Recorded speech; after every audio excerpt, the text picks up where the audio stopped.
Hello friends, good morning. आज हम कक्षा 7 विषय हिंदी में कथनी और करनी चैप्टर नंबर 4 कथनी और करनी का अभ्यास करेंगे। इसका पार्ट 1 देखने वाले हैं हम आज।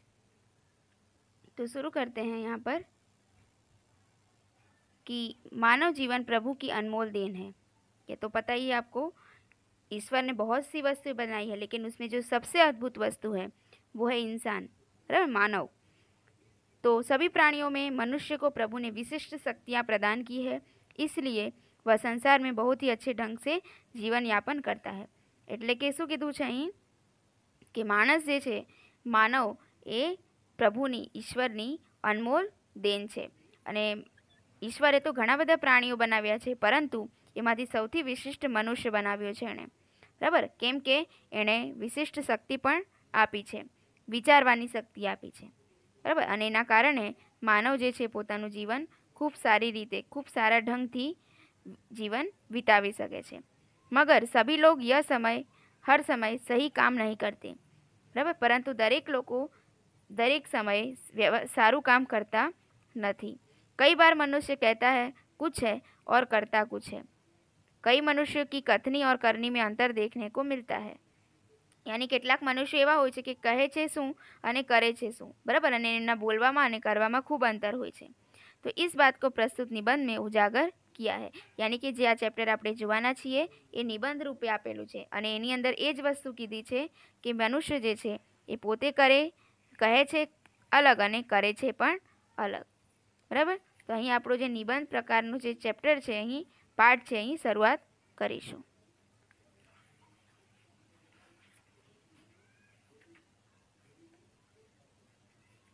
તો જોઈશું આપણે पहलो पैराग्राफ तमने અહીં આપ્યું છે કે ईश्वर ने मनुष्य को अन्य प्राणियों से श्रेष्ठ बनाया है, कई गुणों से उसे संवारा है, इसका उसे अभिमान भी होता है, बराबर.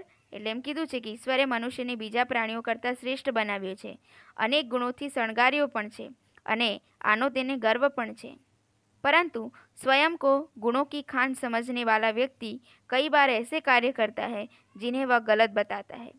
कथनी और करनी में अंतर के ऐसे कई उदाहरण रोज देखने में आते हैं, बराबर.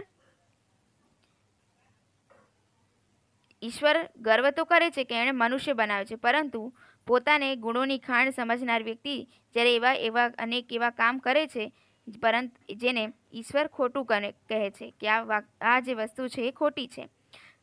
કથની અને કરણીમાં રહેલા તફાવતને એવા અનેક ઉદાહરણો નજર આપણને દરરોજ જોવા મળે છે. તો જોઈશું અહીંયા આ તમને એક ચિત્ર દ્વારા એક વસ્તુ એક એક્ઝામ્પલ આપ્યું છે કે જુઓ, બગીચામાં લખ્યું છે કે ફૂલ તોડના મના હે, બરાબર. પરંતુ તમે અહીંયા જોશો કે ત્યાંથી જ એ વ્યક્તિ ફૂલ તોડી રહ્યો છે. જે વસ્તુ કરવા માટે ના પાડવામાં આવી હોય તે સૌથી પહેલાં કરે છે. चलिए तो आगे देखते हैं. बस्ती के बीच सरकार ने पार्क बनाने की जगह छोड़ रखी थी. बरसात के मौसम में मोहल्ले के एक सज्जन को उसमें फूलों के पौधे लगाने की सूझी. શું થાય છે કે વસ્તીની વચ્ચે સરકારે બગીચો બનાવવાની જગ્યા રાખી હતી, અને વર્ષા ઋતુમાં એક વિસ્તારના એક સજ્જને તેમાં ફૂલો છોડ વાવવાનું સૂઝ્યું. તો શું કરે છે, बात तो अच्छी थी, वे कहीं से पौधे लेकर आए, कतार में उन्हें रोपा, देखभाल की, पौधे बड़े हो गए. कुछ दिनों के बाद फूल खिलने लगे, पार्क अच्छा लगने लगा, मोहल्ले के लोग सुबह शाम पार्क में टहलने लगे.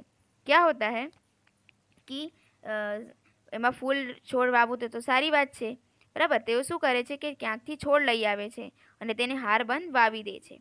તેમની સંભાળ પણ રાખે છે. છોડ થોડા દિવસમાં મોટા થવા માંડે છે, થોડા દિવસો પછી ફૂલ પણ ખીલવા લાગે છે, અને પછી બગીચો સુંદર દેખાવા લાગે છે. મહોલ્લાના લોકો સવાર સાંજ બગીચામાં टहलवा માટે આવે પણ છે. फिर देखिए, फूल सबको अच्छे लगते हैं. पार्क में लोगों के आने जाने से उन्हें यह लगा कि लोग इन फूलों को तोड़कर ले जाएंगे. उन्होंने एक तख्ती के ऊपर यह लिखकर टांग दिया कि फूल तोड़ना मना है, बराबर. तो લોકો ત્યાં આવવા માંડે છે, ફૂલો બધાને ગમે છે, બગીચામાં લોકોની અવરજવર જે છે ખૂબ વધી જાય છે. તે એ સજ્જનને એવું લાગે છે કે લોકો અહીં આવશે તો ફૂલ તોડીને લઈ જશે. એટલા માટે તેમણે એક પાટિયા ઉપર લખ્યું કે ફૂલ તોડવાની મનાઈ છે અને એ પાટિયું શું કરે છે, ત્યાં टांगी दे છે। फिर क्या होता है, आते जाते सब उसे पढ़ते, कोई भी फूलों को नहीं तोड़ता। पर मजे की बात तब सामने आई जब लोगों ने तख्ती लगाने वाले सज्जन को बड़े सवेरे जल्दी जल्दी फूल तोड़ते देखा। वे अपनी शर्म मिटाने के लिए बोले, पूजा के लिए तोड़ रहा हूँ। देखो क्या होता है कि આવતા જતા સૌ વાંચતા કે કોઈ પણ ફૂલ તોડવું નહીં, બરાબર। લોકો બધા વાંચતા કે અહીં ફૂલ તોડવાની મનાઈ છે તો કોઈ પણ ફૂલ નહીં તોડતું, પરંતુ નવાઈની વાત તો ત્યારે ખબર પડી કે લોકોએ પાટિયું લગાવનાર સજ્જનને જ વહેલી સવારે જલ્દી જલ્દી ફૂલો તોડતા જ્યારે જોયા તો કોઈકે પૂછ્યું તો એ શું કહે છે, શરમાઈ જાય છે અને પછી કહે છે કે આ તો પૂજા માટે છે, નહીં કે પૂજા કરવા માટે હું ફૂલ તોડી રહ્યો છું। જુઓ લોકો કહે છે શું અને કરે છે શું, बराबर। फिर बसों में लिखा होता है कि धूम्रपान करना निषेध है। एक बार यात्रा करते हुए देखा कि यात्री ने बीड़ी जलाई और पीने लगा। उसे देखकर कंडक्टर ने कहा, भाई साहब बस में बीड़ी सिगरेट पीना मना है। उसने जल्दी बीड़ी खिड़की से बहार फेंकवा दी, बराबर। फिर क्या होता है देखो कि બસોમાં લખ્યું હોય છે કે ધૂમ્રપાન કરવાની મનાઈ છે, તે એક વખત મુસાફરી કરતા એક મુસાફર જે છે એ બીડી સળગાવીને પીવા જતો હતો, બરાબર। તો આ જોઈને કંડક્ટરે કહ્યું, ભાઈ સાહેબ બસમાં બીડી સિગરેટ પીવાની મનાઈ છે। તેણે સળગતી બીડી બારીમાંથી બહાર ફેંકાવી દીધી। फिर क्या होता है, थोड़ी देर बाद कंडक्टर ड्राइवर ने कैबिन में जाकर बैठा। क्या होता है, थोड़ी देर बाद कंडक्टर ड्राइवर कैबिन में जाकर बैठा, सिगरेट जलाई और दोनों पीने लगे। एक दूसरे यात्री ने कहा, देखा तो लिखे हुए वाक्य की तरफ इशारा करते कंडक्टर से कहने लगा, भाई साहब बस में सिगरेट पीना मना है। इस पर कंडक्टर शीघ्र बोल उठा, यह वाक्य आपके लिए है न कि हमारे लिए। सोचो શું થાય છે કે થોડી વાર પછી કંડક્ટર ડ્રાઈવરની કેબિનમાં જઈને બેઠો તો એણે સિગારેટ સળગાવી અને બંને પીવા લાગ્યા। એકબીજા મુસાફરે આ જોયું અને લખેલા વાક્ય તરફ સંકેત કરતા કંડક્ટરને કહ્યું, બસમાં સિગરેટ પીવાની મનાઈ છે। તો સાંભળીને કંડક્ટર એકદમ બોલી ઉઠ્યો કે આ વાક્ય તમારા માટે છે, અમારા માટે નહીં। તો સોચો આવા જ્યારે લોકો આપણા દેશની અંદર હશે તો આપણા દેશનું શું થશે, વિચારો। देखिए यह दृश्य आपको यहाँ चित्र में दर्शाया गया है, ठीक है।